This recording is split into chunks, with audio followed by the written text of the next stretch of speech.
Local programming on KRWG made possible in part by viewers like you. Thank you.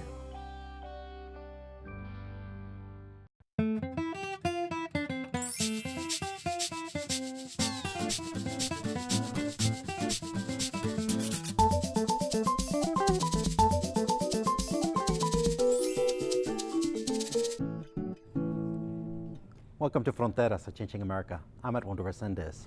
On today's Fronteras, we are looking at the issue of diabetes.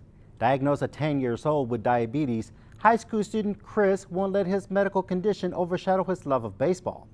Produced by Josh Orris, Christian Jackson, Alexis Frankel, and Riley Flynn, students at West Ranch High School in Stevenson Ranch, California. My name is Chris Freeman. I'm a sophomore in West Ranch varsity baseball, and I'm a type 1 diabetic. I've been playing baseball since I was about 5. My dad was a big sports guy, so he got me into all the sports, but baseball is the one that really stuck with me and the one that I've loved since I was 5. When I was 10, my dad saw signs of diabetes, and he's a paramedic, so he came over when he was on the job, tested my blood sugar, and I was really high, so the next day he took me to the doctors. They found out that I had diabetes, and I really didn't know at the time what that meant. I didn't realize in the future how big of a thing it was going to be with sports and just daily life things. Diabetes is pretty much my pancreas doesn't make enough insulin to keep my blood sugar levels stable, so all I have to do is give myself insulin to keep them in check so I stay healthy. Playing with the insulin pump definitely gets annoying because I have to check my blood sugar throughout the game to make sure I'm okay. Having diabetes, I've had to work harder to get where I am right now. It just gives me the motivation to keep working harder and to keep grinding and make it to the next level to show everybody that diabetes is not going to get in the way of me. Chris's battle with diabetes has been something that's been a part of his life since he's a little kid. The average person would watch Chris go through a day and not really notice the diabetes, not really notice him checking his sugar levels and those type of things. So he really is a warrior. He acts and reacts like a typical teenager, and in all honesty, it's really inspiring to everybody else. I think it gives me a one-up on other people because I have a reason to prove people wrong so I can get to the next level. I mean, people think that just because I have diabetes, it's going to stop me at a certain level. I can't go places, but I want to be the person who gets it under control and shows people that I can play good while I have it so I can get it to the next level. Chris is a happy-go-lucky kid. He's fun-loving. He has all kinds of energy. He's the first person to get everybody laughing to have a good time. And so we just adore having him in the program. He has lots of friends, not only on the baseball team, but across campus. He's the kind of kid that stops by each group of kids throughout the campus, says hello and high fives and hugs and all that stuff. And so he's just a wonderful person to be around. The diabetes thing is not something that ever crosses the coach's mind. And it's certainly something that he's been able to overcome and put himself in a position to compete with the best players on this campus. Diabetes isn't going to affect my love for the game. I've loved this game since I was 5, and I'm never going to stop loving it. Diabetes is just a thing that I have to deal with, and it'll never get in the way of my love for the game. Welcome to Fronteras, Changing America. The Southern New Mexico Diabetes Outreach, SNMDO, was formed in 1998 by local health professionals and other citizens who are dedicated to help prevent and manage diabetes. Our guests today are Trinidad Jasso, Jr., or TJ, who is a registered nurse and diabetes educator with SNMDO, and Executive Director June Donohue. Welcome to Fronteras, Changing America. Thank you. Appreciate It's been a while since we've had you. It's great to have you back, TJ. Thank you. Where are we in regards to diabetes today, since we last had you on about 2 years ago? Well, there's a lot of new changes coming in with diabetes. Since the last time I was here, there's new technology coming out. A little bit of changes regarding the approach on the care of diabetes and education of patients that are afflicted with this disease. And so they're really putting a lot of emphasis more on prevention now. And that's our goal with Southern New Mexico, to work with prevention. When does prevention begin? I mean, that's a tough question, but does it begin, for people that are predisposed to getting diabetes? Does it begin in their childhood? Does it begin when they're 18, when they're 25, or when? Actually, if they have a family history, a strong family history, that's when it should start. And now even with gestational moms, when they first become pregnant, if they have a family history of diabetes, immediately it triggers for them to do blood work right away. So they can prevent the mom having high blood sugars during her pregnancy. And of course, then that child, unborn child, is at risk for developing diabetes after birth if they don't have their blood sugars under control. June, according to the last survey from a couple years ago, there's over 29 million U.S. children and adults who have diabetes. Is this, in your opinion, a crisis? In my opinion, it is. However, I think there is much more awareness of it, which is good. But when I started in 2002 with SNMDO, we had a sign out that we would put out, and it said nearly 18 million people have diabetes. A couple of years after that, with nearly 22 million people have diabetes, 24 and then up to 28, and now actually it's over 30. It's over 30 million. Mm-hmm. It's over 30 What is million. happening in our society where diabetes has increased so dramatically since 2002 when you started doing this? Well, a lot of it, of course, is not proper nutrition. Improper nutrition. A lot of it is also the lack of exercise. And even back a few years ago, you see the children out playing in the yard and things like that, where now you see them basically playing games at the computer and being more inside. And even the environment, a lot of people don't feel safe sending their children out in the streets to play like we did as children. I have a 17-year-old and I have a 7-year-old. Mm-hmm. And the difference between the 17-year-old, who when she was younger, she wouldn't mind going outside. I'd encourage her to go outside. With my 17-year-old, it's next to impossible to get her to walk outside to exercise. That is the difference in the change. And it makes a Do big you see difference. that, TJ? Yes, definitely. And I think also what's happened in the food industry, you see everything now is supersized. Everything is to go. All those foods are not healthy foods, good healthy choices. And we are a society now that's become very mobile, and time seems to be a factor. We're always rushing here, rushing there. So a quick fix for supper, a quick fix for lunch, those kind of things. And so I think that has added to the risk also. Mm-hmm.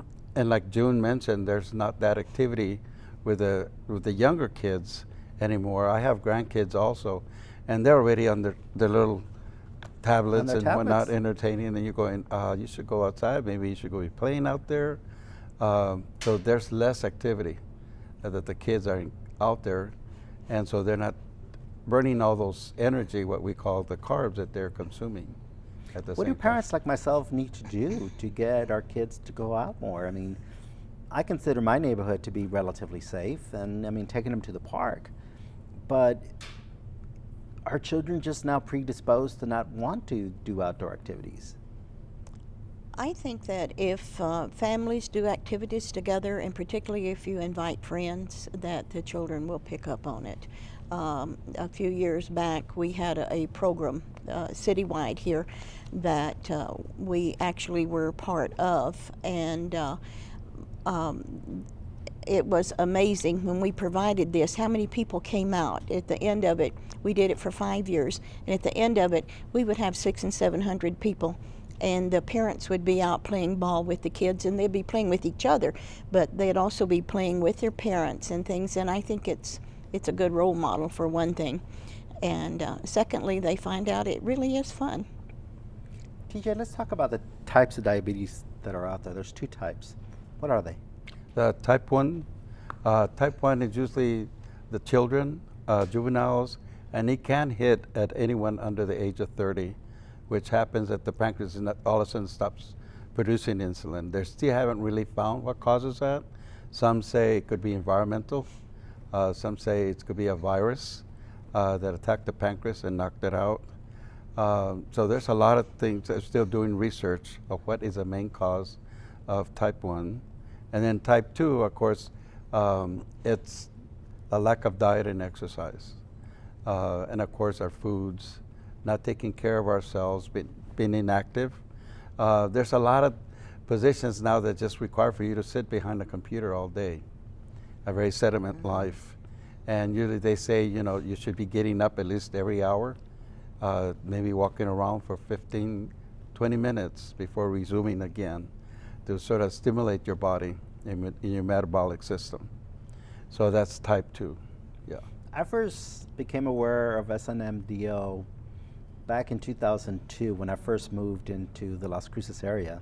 And I was about 31 years old at the time. And I remember walking up and they encouraged me to take a diabetes test. And I said, oh, I don't need to, I'm fine. And they looked at me and said, no, you're not. They gave me different reasons as to why a Latino male needed to take their blood test. Why is that? Can you? Because Latinos, African Americans, Asians, Indians, we're at high risk. Because also our culture, the foods that we eat. A lot of times, you know, Latinos that we work around with a lot, you know, they're not aware that the pastas, you know, fideos and the conchitas and all this. That's what I grew up with. I grew up with fideo. I grew up with flour tortillas. Tortillas, the frijoles, the beans. Pan dulce with café. I mean, exactly. This is part of who I am. Right. And so we were Why so bad? What, they're not bad, but we just overdid it. We weren't educated. And our parents weren't either. You know, they just said, oh, yeah, eat all this, you know, thinking they was good and healthy. You know, like the beans, we never thought that the beans would cause high sugars, but it's a protein starch. You know, we drank milk. You know, milk turns Not into just sugar. any kind of milk, but whole milk. Sure. So regardless whether it's 1%, 2%, the milk is still there. All they did is take the fat away. And so we grew up drinking gallons of milk, you know, because it's supposed to be good for us. And so you start looking back at my own lifestyle with growing up in a Latino home, and I'm going, wow, you know, we were eating a very high carb meal, but we thought it was healthy, not knowing that it was not healthy, you know.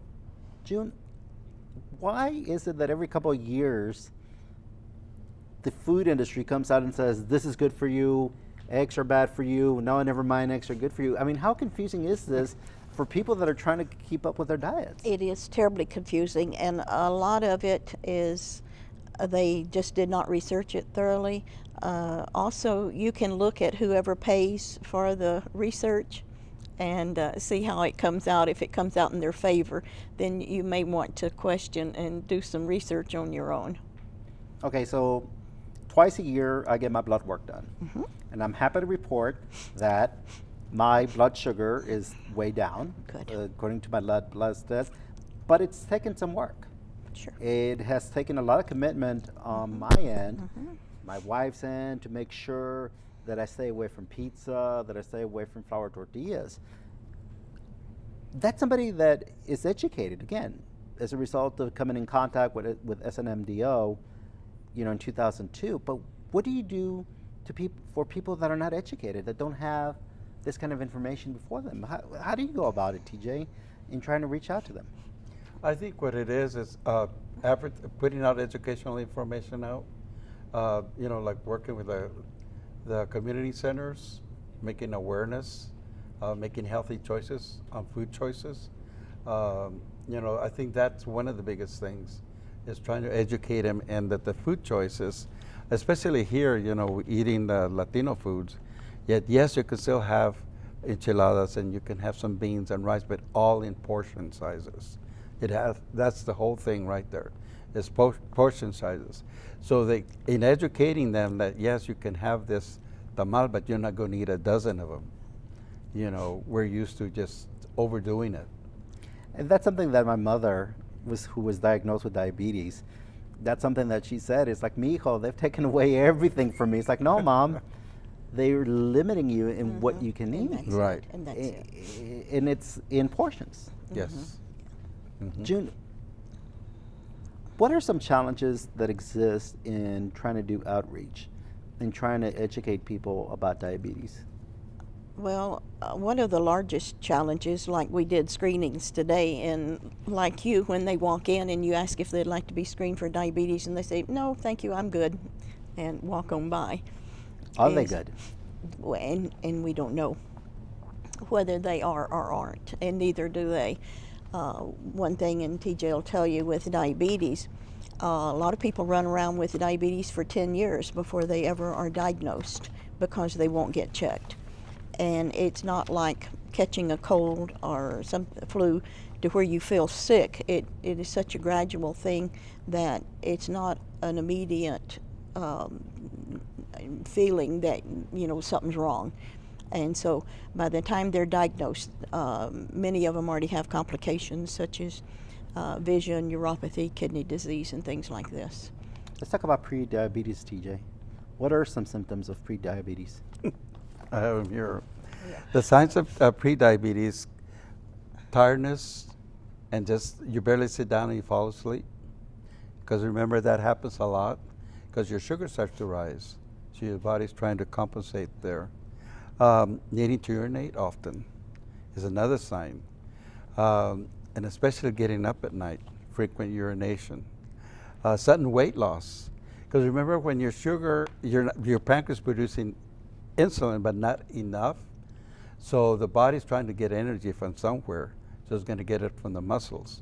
So they start losing weight all of a sudden. In fact, one of the patients I saw recently said, I lost like 15 pounds in 2 weeks, Mr. Jasso. 15 pounds. And then after he came to class and I reviewed that, he says, that's me right there. And I thought it was, well, maybe because I'm doing something right that I'm losing weight. Yeah, I mean, it's hard not to get excited when you're losing weight, but when you realize, wait a minute, my diet's not changed, Right, but I'm losing weight, you're losing muscle. right. That's it. And he said, and then he said, that was me. That was me. I thought I was doing, something was doing right, or was it not right? But at the same time, I wasn't feeling good. You know, I was losing weight, but I wasn't feeling good. Then, of course, you know, blurry vision. And, you know, a lot of times, he said, when I shared that, he said, yeah, you know, a lot of times now that I know about the carbs and realized that I was overdoing it, going to chaparangas and all these parties, I would notice that afterwards I couldn't focus right. And that's one of the other symptoms, you know, blurry vision. And then again, thirst. I mean, he said I was just having to drink water. My mouth was drying and whatnot. He gets like pains, like ant bites in his toes. And he said, I wonder what was that? You know, I said, that's the sign of neuropathy. The nerves are lacking in oxygen and circulation. And he said, see, all these symptoms, after I reviewed all that with him, he said, I had all of them. He said, that's me right there. But they were coming and going. And see, that's where the problem is. They don't realize that all these symptoms right here, they can come and go, and then finally they'll manifest themselves. And studies have shown that 10 years, like let's say a physician maybe 8-10 years ago said, well, better watch your sugars. You know, but they're not specifically saying, you better watch it because your sugars are going up, because there's a risk now you can become a diabetic, and especially family history and all this. And then 10 years later, now he's really manifesting a lot of these, and then before you know it, they end up in the hospital. And then when they come to us, we say, did you have this? Yeah, you know what? Yeah, but about 8-10 years ago, the doctor said, I better watch my sugars. But they weren't saying, you better do prevention now. You know, and then of course, because they do come from a high-risk family, you know, then you start asking them, you know, oh yeah, my grandfather had it, my aunt had it, yeah, my uncle died of diabetes. Is it that perception that it's not going to affect me? Exactly. And, you know, I'm Superman, it's not going to affect me the same way it affected my mother. Right, exactly. And so at that point, once they've been diagnosed, as you said, with the patient that you had, is it too late? Is there a way to turn back the tide to improve their lifestyle? It's not too late, but they have to be willing to make the lifestyle changes. And I think that's where the big problem is. A lot of them go into denial. The doctor told them, you have diabetes, and it's almost like all of a sudden they get a flashback and, oh no, I'm gonna lose a leg like my grandpa did, or like my tío did, or I'm going to go into renal failure like my aunt did, So they get very depressed because now this is the end of the line. I'm going to die. That versus if they just finally they come to us and we say, yes, we can help you, and start making lifestyle changes. And they have to be willing to do that. And if they do, you can see where they can lower the A1Cs, lower the blood sugars, and lower their risk. Because studies show also anybody that with an A1C higher than 7, and let's say they're 8 or not, most of the time they end up in the hospital because they have some complications already developing. So then if they bring it back down, and as long as they can keep it at least less than 7%, they're staying out of the hospital. And they're avoiding developing complications on diabetes. But a lot of them will be on the boat, but after a while they get tired. I'm tired of living like this. So they give up, and then that's when they get into deep trouble,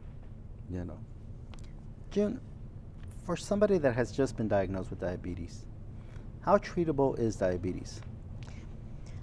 Diabetes is actually very treatable, and if they are actually diagnosed as pre-diabetic, it's still not too late to prevent it.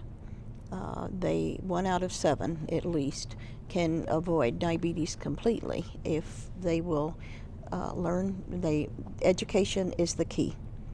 To educate themselves, to learn how to change their lifestyle, what they need to be doing, and make sure that they add exercise with their doctor's permission to their regimen. Then they actually can avoid diabetes at that point. And some that don't, but education is still the key. They will be surprised what they can do and how good they can feel if they can just be educated on what they need to be doing, because we see so many of them that don't get the education that they need. In our area, they can come free.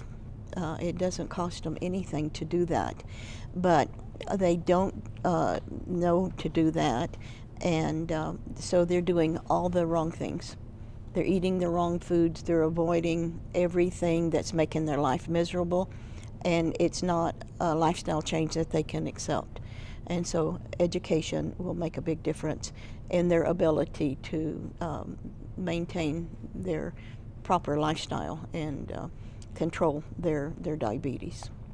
TJ, you were diagnosed with pre-diabetes. Was that a wake-up call to you to change your lifestyle? Yeah, it was, that I needed to watch my portions more.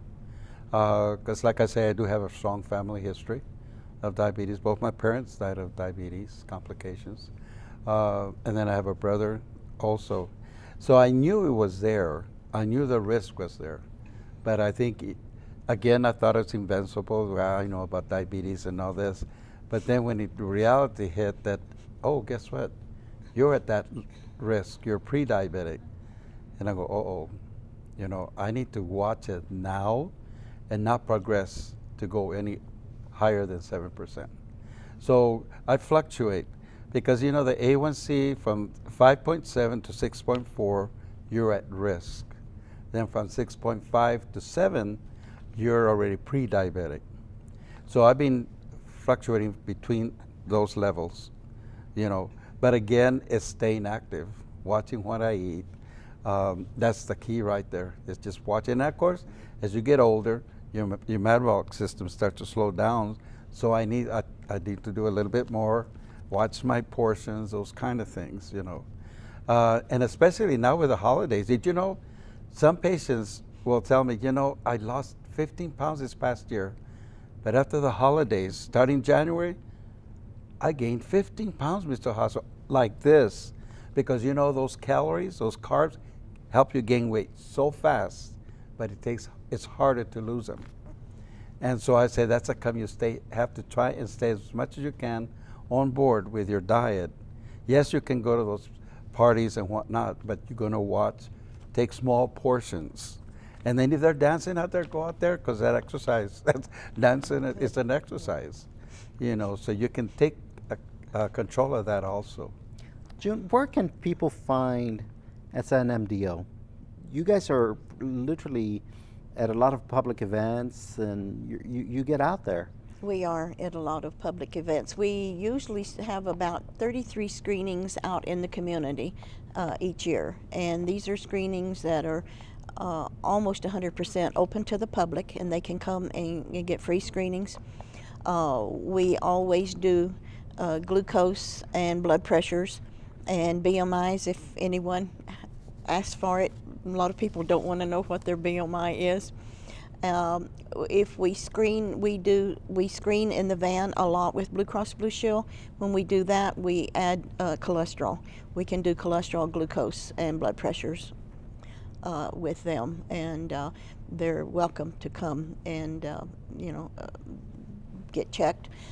If they feel uncomfortable and they're really concerned, they can actually call the office and make an appointment, and we can screen them in the office if they want to. Real quickly, how do you get people to not be afraid to take a diabetes test? How can you get them? Tell them that it's going to help them be aware that if they do have diabetes or they're exposing the signs, the only way you can really find out is to have an A1C test done, and encourage them to do it. You know, that it's better to find out and know about it and start getting themselves educated. And that's how come we have the support groups. A lot of times with patients that are there battling with that, they go to a support group and then they realize, you know, I'm not the only one with this disease. And they end up coming to a class. TJ, June, I want to thank you very much for joining us on Fronteras of Changing America. Okay. And good luck. Thank you. Thank you. It was our pleasure. Thank you for joining us on Fronteras of Changing America. I'm Edmundo Resendez. Thank you very much.